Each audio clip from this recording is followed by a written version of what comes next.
Happy Friday, everyone. Rich Swerbinski with the Mortgage Collaborative here once again with the rundown with Rob and Rich, where we take you into the weekend by running through the week that was in the mortgage industry. And as always, pleased to be joined by my esteemed colleague and co-host from yet another crazy location, Rob Chrisman. Rob, where the hell are you? I'm in a little town called Richmond. Well, a little part of a town called Point Richmond, which is part of Richmond, which is near Oakland, California. So San Francisco Bay is right over my shoulder, and I'm standing in front of the municipal natatorium, which is, for those of you who don't speak Greek or Latin, basically a public swimming pool. And I think the building was built in the early 1920s, and then through civic funds, redone in 2010. So I've been watching people come and go out of the public pool there. So it's a neat place. So that's where I am, Northern California today. NorCal. All right, cool. And this week, really pleased to have back on the show a couple special co-hosts that we've had on in the past. Did a great job. Audience really liked them, and with just all the tumult in housing and midterms coming up, and it a really tough time for mortgage loans right now. I wanted to have on a couple subject matter experts, and really pleased this week to join, welcome back to the show, National Association of Realtors Senior Economist and Director of Forecasting, Nadia Evangelou. Nadia, great to see you. Good to see you too. Thank you. And also back with us this week, gentleman that non-resident fellow at the Urban Institute, owner of Parrot Advisors, and notably before that, spent several years in the Obama White House as a senior advisor on housing related issues. Jim Parrot. Jim, great to see you. Hey guys, thanks for having me back. Awesome. So really excited to have this conversation today. As always, strive for interactivity with the show. Any questions, comments, anything, pump them in the chat of the Q&A, and we'll incorporate them in the show. So Rob, this is a Friday show, so every fourth or fifth Friday we come on after a jobs report that obviously has a big part in moving financial markets, mortgage bond markets, mortgage rates. And the report this morning, kind of uneven, a little bit, I guess, better in terms of employment. We'll get to what the Fed's actually looking for out of these numbers in a moment, but 263,000 new jobs in September versus 255,000 expected. More notably, though, the unemployment rate in America dropped from 3.7% to 3.5%, was expected to stay the same.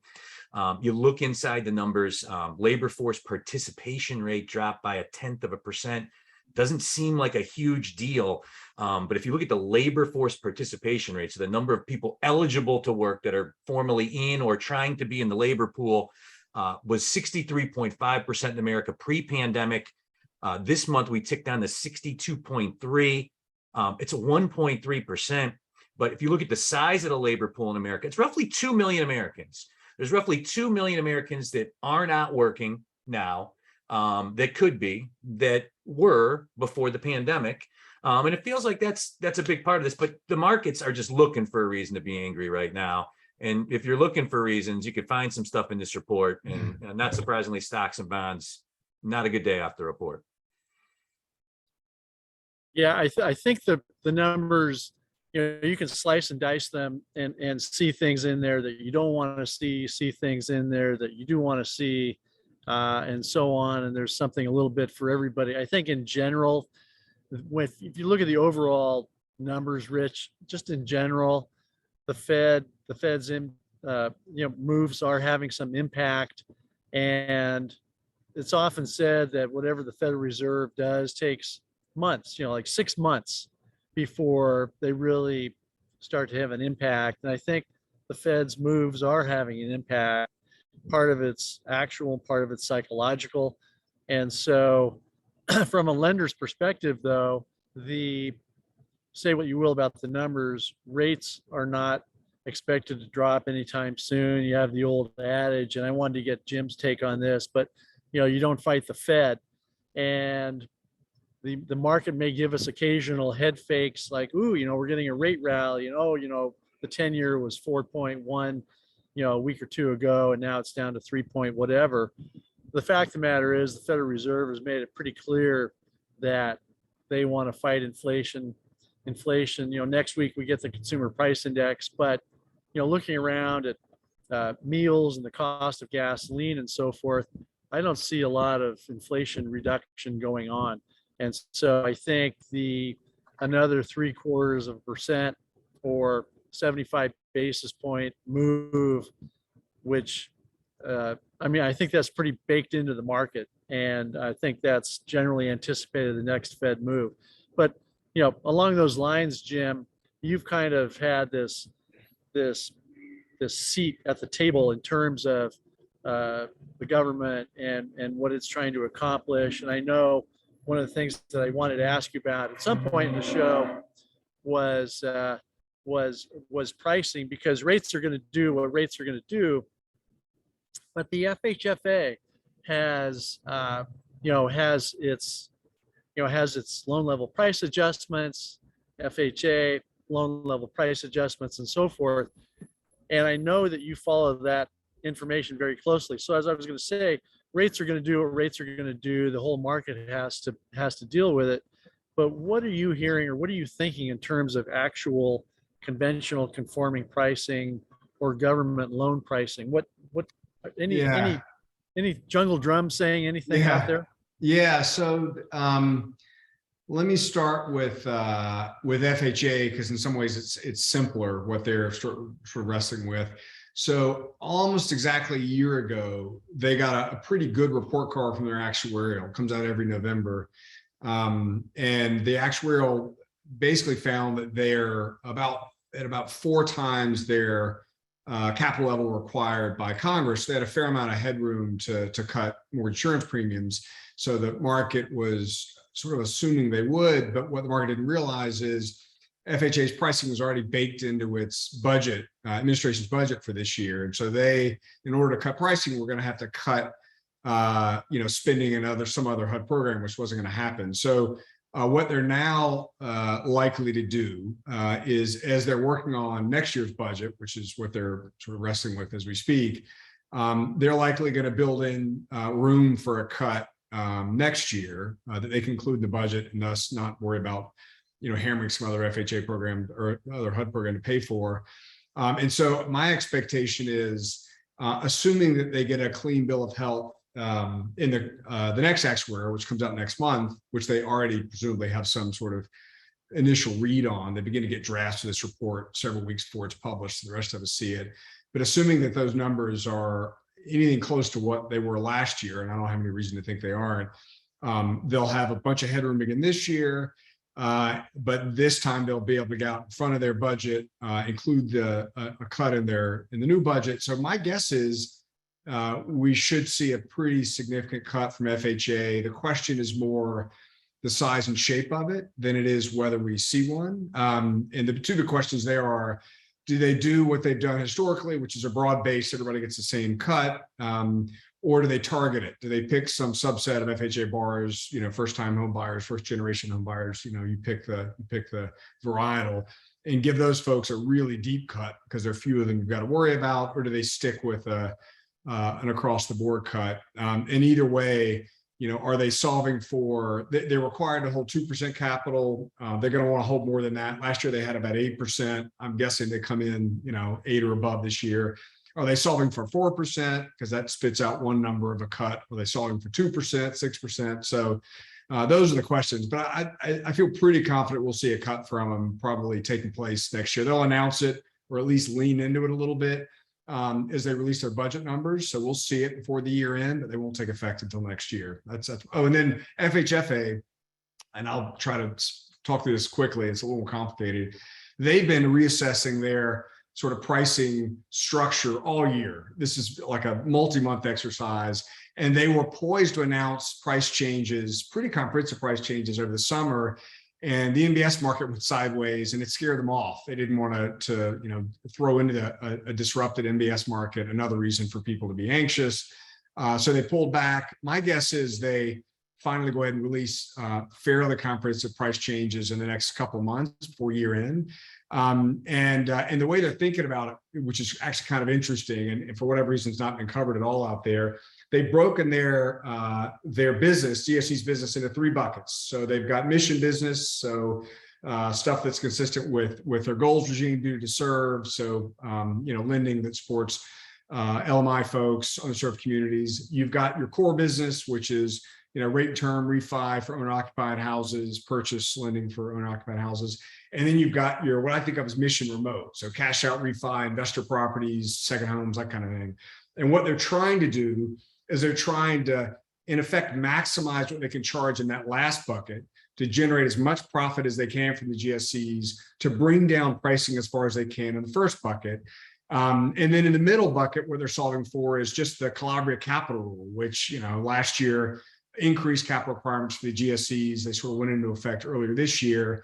And they haven't changed pricing to reflect those higher capital levels, which means the GSEs have been eating these capital increases in terms of a lower ROE. So my sense is that core business is going to probably go up a little bit in pricing, not a lot, but a little bit, to capture Calabria's capital rule. So net effect of all that is mission loans go down.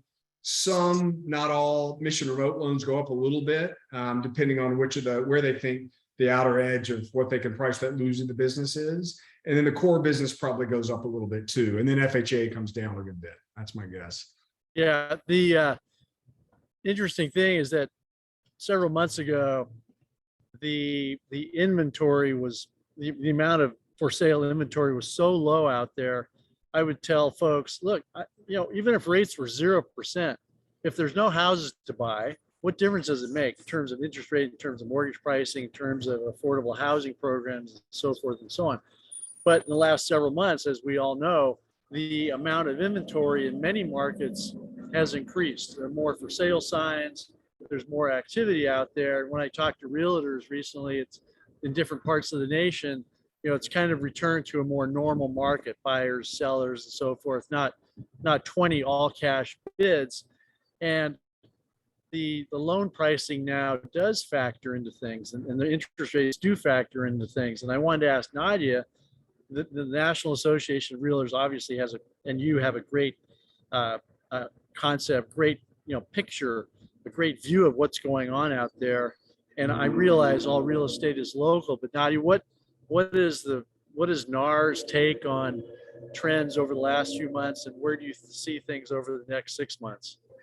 Sure, yeah, and as you already mentioned, like Rob, it's like that inventory is rising, and this is very important. This is what we wanted to see. We wanted to see more homes like available in the market, and actually, it's very interesting to see that although affordability has dropped since the beginning of the year due to higher mortgage rates, what we see is that buyers actually now they have more choices due to this more like the increased inventory. So even though, for example, like buyers earning $100,000, for example, were able to afford to buy more than half of the listings back in January.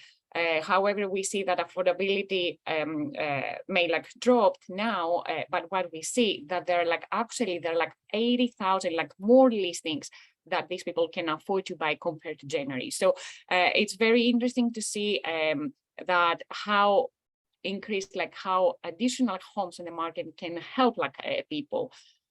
So with these rates, the higher rates and the home price is hurting like affordability and making even more difficult for some buyers to afford to buy a home. We see that housing market is slowing down in 2022, and actually this is a good thing, and this is what we wanted to see, that a healthier, like not so competitive real estate market, and have in mind that everything we compare with the 2021, and 2021 was the best year like in the last like 15 years, like since 2006.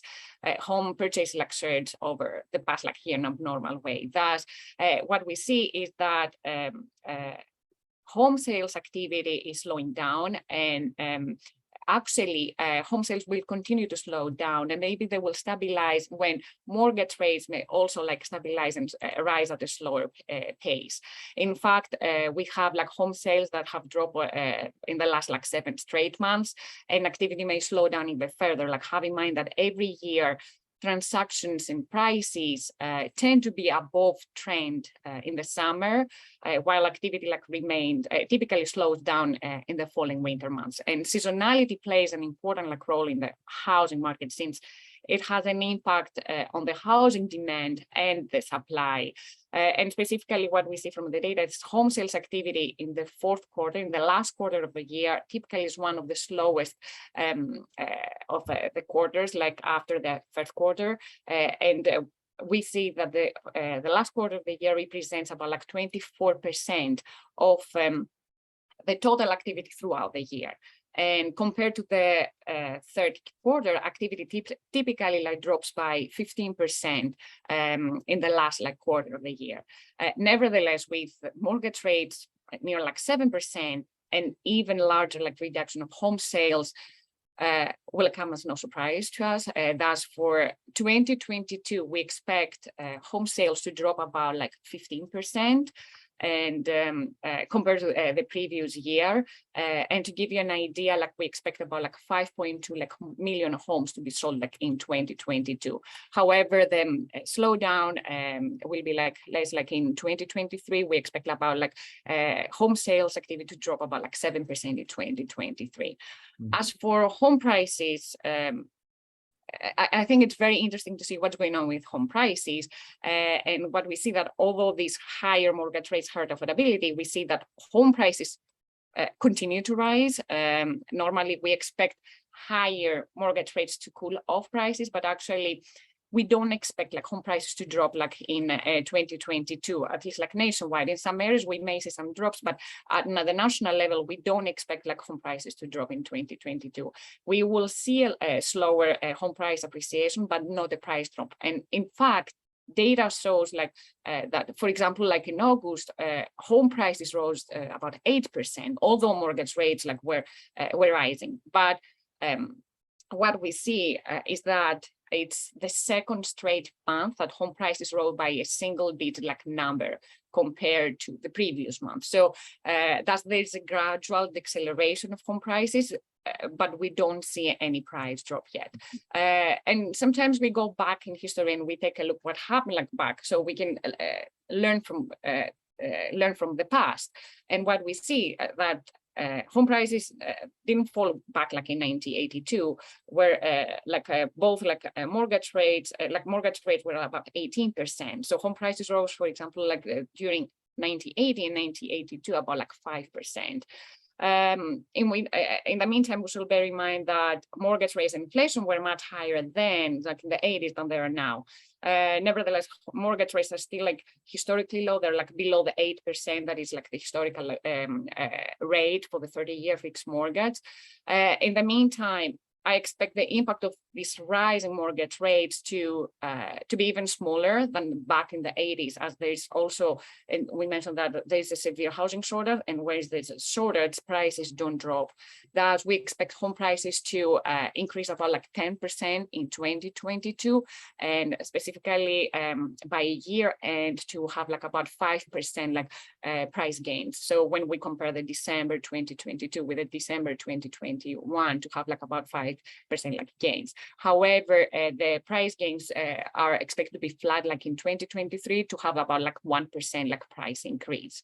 However, I think because we hear again and again about home prices hurting affordability, and indeed, home prices, the median price home is worth about like 40,000 like more than a year earlier. But while both home prices and mortgage rates increase the borrowing cost for prospective like buyers, the impact of the higher mortgage rates is about like 3 times larger than that from the impact on the mortgage payment of the home prices. Like specifically in the last like 12 months, the monthly mortgage payment rose about like $550 due to the increase in mortgage rates. However, the higher home price pushed up like mortgage rates about like $170. So it seems that a 1 percentage point increase in mortgage rates like has the same impact on the mortgage payment as if like home prices were rising about 13%, which we don't have like the 13%. So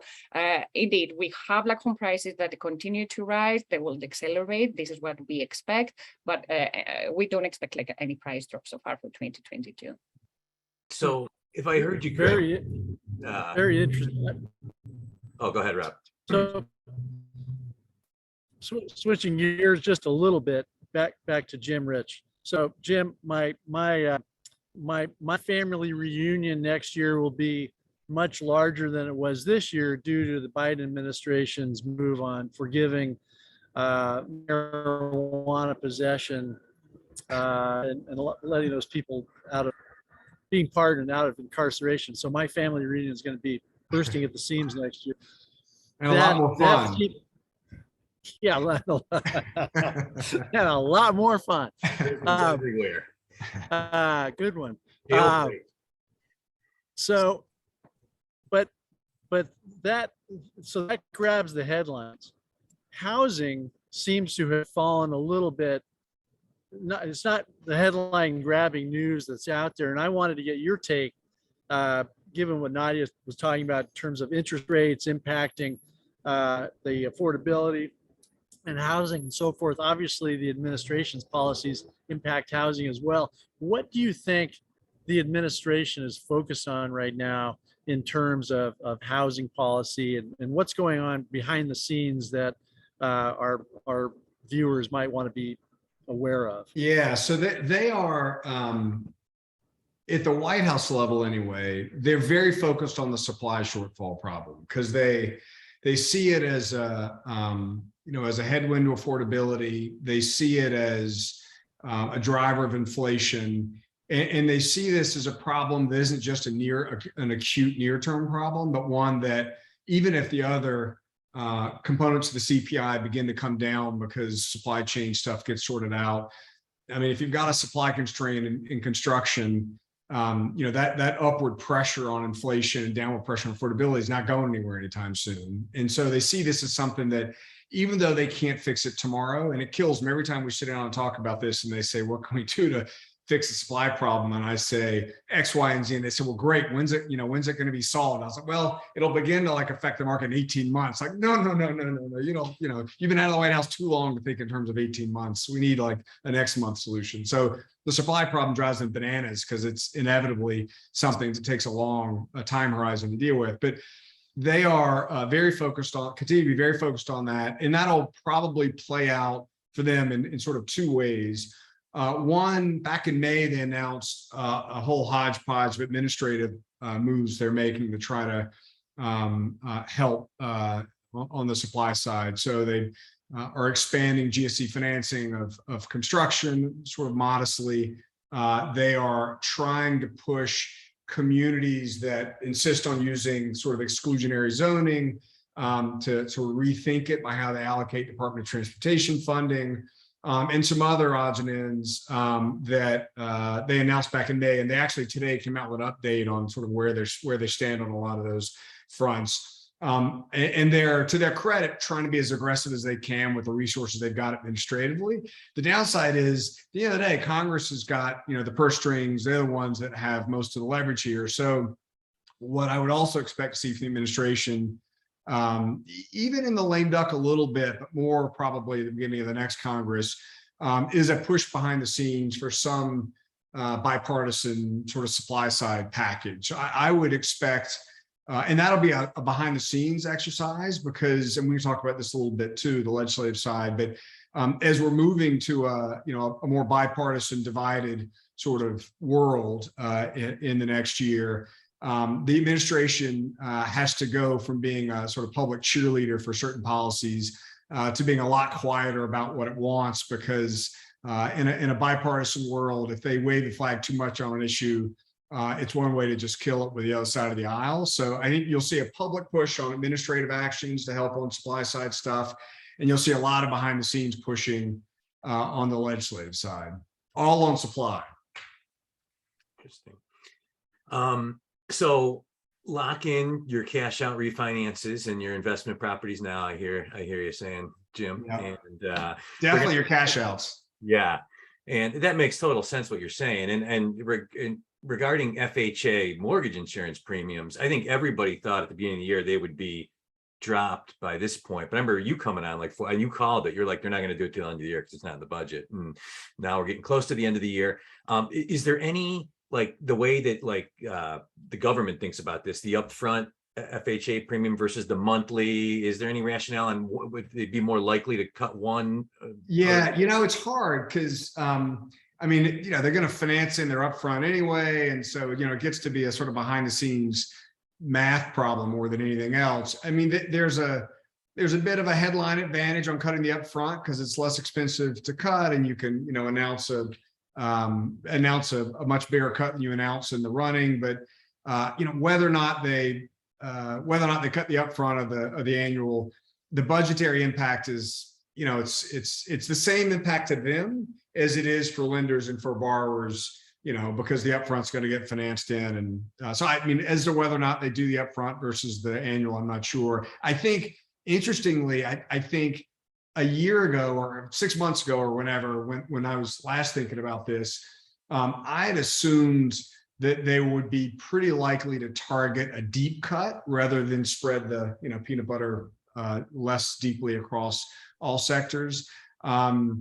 I'm not as sure about that now. I think there's some anxiety among some progressives in the administration elsewhere that if they vary pricing at FHA, then a successor Republican administration may take that as an opening to risk-based price GSE, FHA pricing, which is something that scares the bejesus out of progressive generally, and it's something that has largely gone untouched because FHA pricing has stayed constant for everybody. And so there's some concern that if you begin to fiddle around with pricing levels in a progressive way, then that's going to get flipped on its head once the new guys are in town, and take that as an opening to risk-based price the FHA. I'm not quite as skeptical, or I'm not quite as I don't know. My assumption is that the next guys aren't going to be quite as nimble as all of that. So I still advocate for a really deep cut for some targeted group, but I'm a little less sanguine that that's what they're going to do. My sense is the odds are probably heavier now that they just come in and give an across the board cut to everybody. I don't have a view as to whether it's up front or running. And Nadia, if I heard you correctly earlier, a lot of great info and stats. I think you were projecting 30-year fixed rates back down in the 3s by Christmas, right? Is that what I heard? No? Can you just predict? Can you predict that anyway? We our audience really would appreciate it. We won't hold you to it or anything. No. Everybody will like that.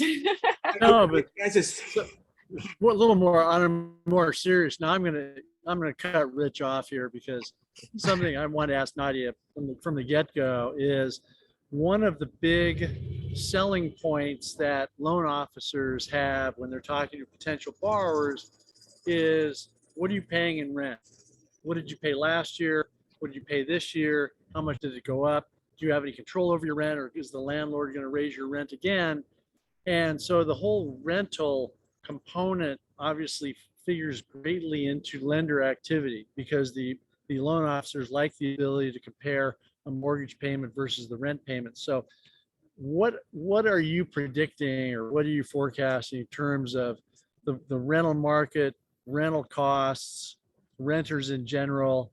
Because that's, like I said, a big selling point for a lot of originators. Yes, indeed. Like along with home prices, like rents are also rising. Like in fact, a significant contributor to the faster than expected inflation that we had like last month was the rapidly rising rents, which rose about like 6.7% from a year ago, and that was the fastest like growth that we had in the last like almost like 4 decades. And according to the government data, rents haven't picked yet. So, however, private rent data, because I think there is a confusion between like what government data and private data like show about the rents. So I would like to just mention a few things that what we see that private rent data shows that rents accelerated for the last like 2 quarters. And why don't private and government data align?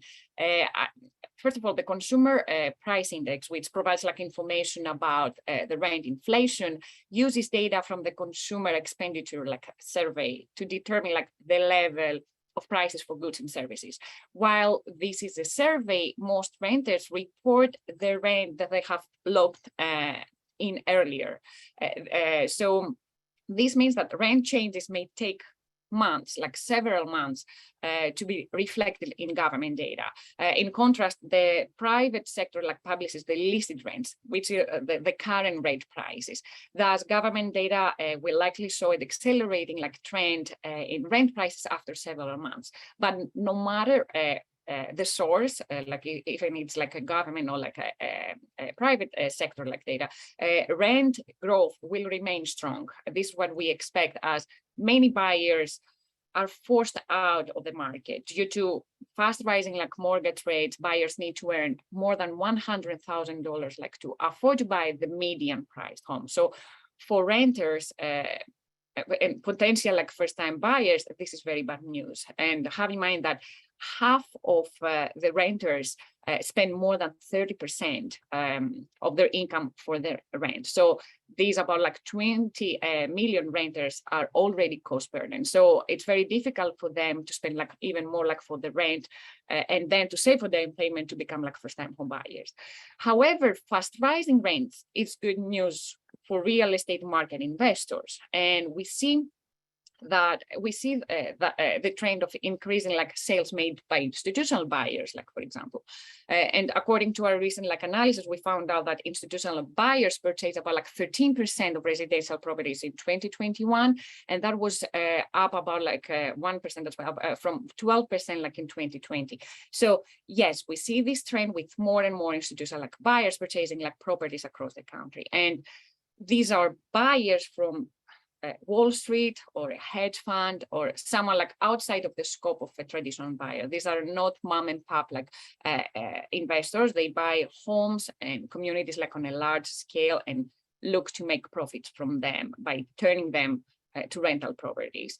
In the meantime, as we know, like all real estate is local, so institutional investors focus on some specific areas. So, and what we get is that institutional buyers tend to purchase like homes in areas that have fast-growing household formation with larger millennial and renter populations. Also, institutional buyers invest in popular areas that attract new residents. Then also, although both rents and prices for homes for sale like are rising quickly in these areas, housing is still affordable in these areas where institutional buyers purchase homes. So for example, Texas, what we get is that Texas is the state with the most institutional like buyers because Texas meets most of the criteria like of an investor's checklist. As a result, we have about 28%, like almost like 30% of the home purchases like in Texas were made by institutional buyers.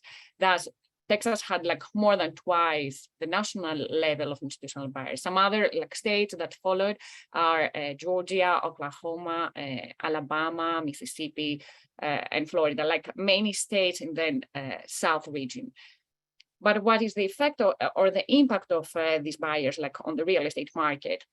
What we see from our analysis is that they increase market competition, like institutional investors seem to be taking like a significant portion of homes that will otherwise be sold to first-time and lower income like buyers. While many of those institutional buyers offer all cash, first-time home buyers cannot compete, especially with rising rents. It's very hard for them to save for down payment. Thus, many of them may also be impacted. Like many renters, maybe first-time buyers may also be impacted by these institutional like buyers. So we expect rents to continue to rise only in all, but it's good to have institutional buyers from the point that there are like more rental properties out there that they can ease some of the rent growth. However, they take like what we see is that they take some portion of the homes that otherwise will go like to first-time home buyers. Yeah, it's a good point. Rents lag, because people are locked in the leases for a year or two. So the growth we're seeing now, trails the growth we saw in lack of affordability for purchased homes. But on the flip side, home purchase affordability is live, mortgage rates are live, home values are live, rents lag. So all, to Rob's point, all these LOs that are ready to make those comparison analyses, I think, once we do get, more healthy interest rate environment, you're gonna have a huge opportunity for people to become where it will make a lot of sense financially for people to go from renting to buying. So yeah, I will say that in almost like in a dead end. On one hand, you want to buy your home, however, you cannot afford to buy it. You cannot afford the monthly mortgage payments. It's like it's about like $900 like for the medium price home compared to a year earlier. So at the same time, your landlord says that, okay, I have to increase your rent. So, and in the meantime, they spend, like, as I mentioned, like half of them, like more than 30% of their income for the rent. So they're in the situation that they don't know like what their next steps will be. So I can see like some frustration from first-time home buyers. yeah, absolutely. Jim, Fannie, Freddie, talk of them becoming one combined entity. Was that something I know at the beginning of Obama, it was something he was really focused on, a plan to get them out of conservatorship. It never ended up making its way to the dinner table. But you would think on the surface, if the goal with Fannie and Freddie is to recapitalize them, make them more efficient, and eventually, release them back into the public sector, that it'd be a more efficient organization as one. They don't really, like back in the old day, they had a lot of characters like DU and LP were wildly different, and they had different competitive advantages, but now not as much. Any thoughts on that issue? Yeah, after having sort of been in the trenches on the whole what to do with the GSEs fight for, when I started, my hair was much longer, fuller, and darker. It was a huge initiative for Obama at the beginning, and then it just kind of got moved down the priority stack. Yeah. So, I think right now people are much more humble about what they think of when they think of GSE reform. So back in the Obama years, I think a lot of us were guilty of sort of thinking about this as a whiteboard exercise, and when someone asked you what should happen with the GSEs, you took it like a graduate school assignment. You went and tried to design your, whatever your ideal, system might be. And so we all wound up with pretty different visions of what the future might be and how the GSEs might be structured or wound down or whatever. I think what's happened since is that there is less anxiety about the structure of the GSEs today than there was in 2008, 2009, and everybody was sort of ready to put a bullet in them. I think there is, so I think what's happened is most people, even those of us who might have had more radical notions of reform in mind 10 years ago, have come around to the idea that you want to take what works in the current system and modify what doesn't work and sort of move on from there. I think there is very little risk that this administration tries to hit the gas on GSE reform in a way that would be all that disruptive. I mean, you had a really serious risk in the last administration because Calabria was, he was dead set on taking us all off a cliff. But I don't get any sense that that's what's going on in this administration. And I talk to these guys about this very issue pretty frequently. So I think the question for this administration is going to be, and it's not going to be an easy one, as you get closer to the end of 2024, and without admitting it publicly, you've got to reckon with the prospect that you might not be there in 2025.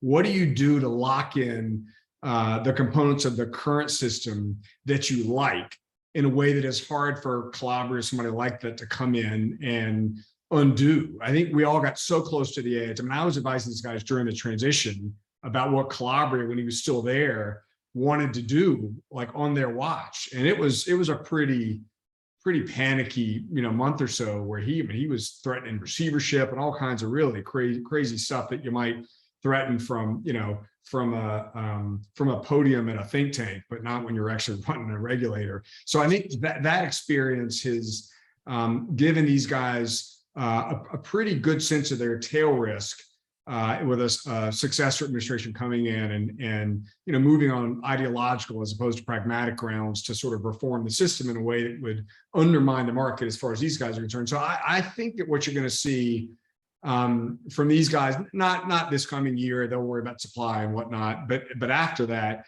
you'll begin to see them really reckon with what they can do to batten down the hatches, lock in as much of the current system as they can, to keep it from being overly disrupted. Whether or not that translates into, some version of getting them out in a way that these guys prefer, some sort of progressive version of reform against conservatorship. I mean, that would take a lot of work, a lot of effort to do it in a way that is, that's very durable and is progressive in the way that they would like. A lot easier to get Congress to help if they would, to lock in like a wrap, for instance. I mean, you really want to pull them out without an explicit government guarantee. I mean, we've got the MBS market that's, stumbling all over itself over the last couple of weeks. We really want to announce to the MBS market that, we're going to spin them out next week, and that, the Japanese may not be able to buy the MBS anymore because there's no explicit wrap. You can make that call. I'm not going to. So, I don't know. It seems to me that the hurdles you're going to have to clear to get them out again in a way that these guys would like,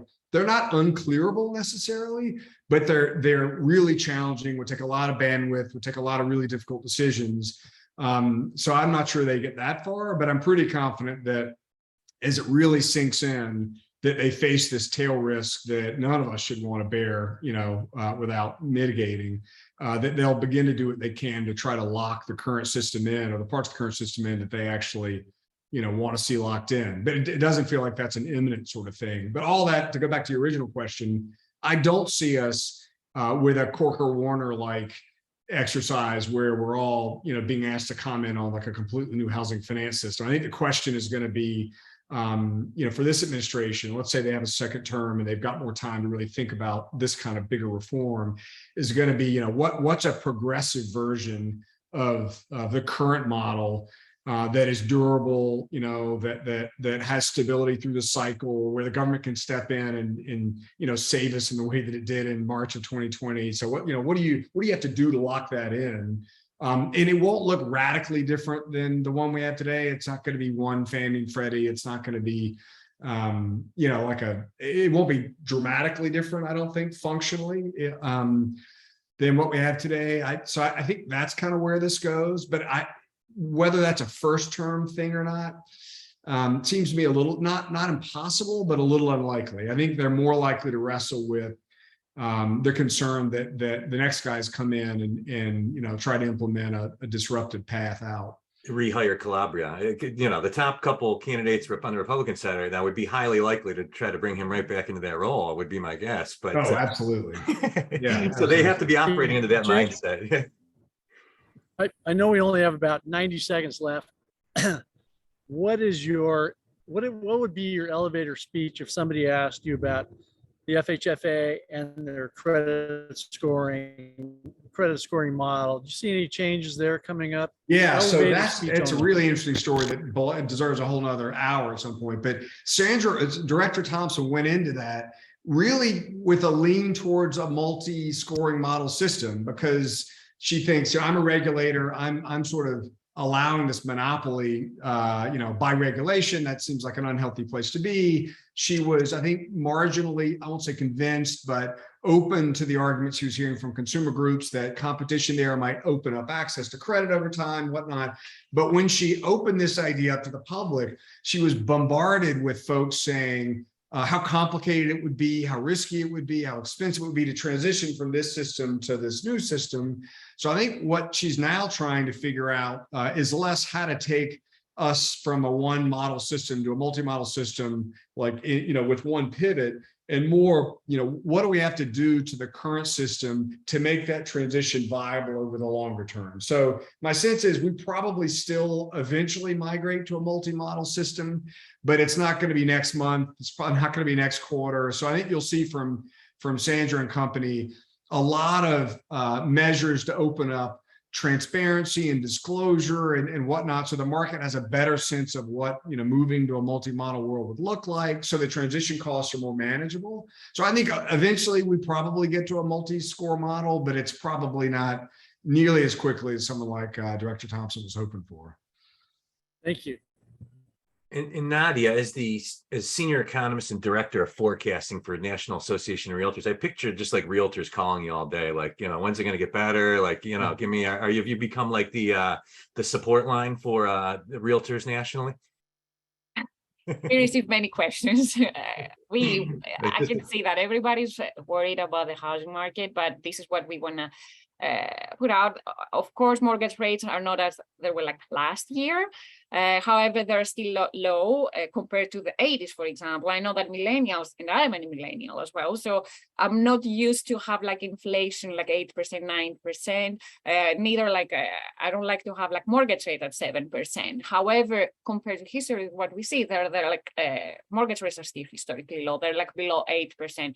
We expect mortgage rates to continue to rise, unfortunately, as long as inflation continues to rise. And I want to mention that, especially with the job market, like the report today, I think a stronger like a job report tends to indicate that inflation may be like be faster than expected for next week.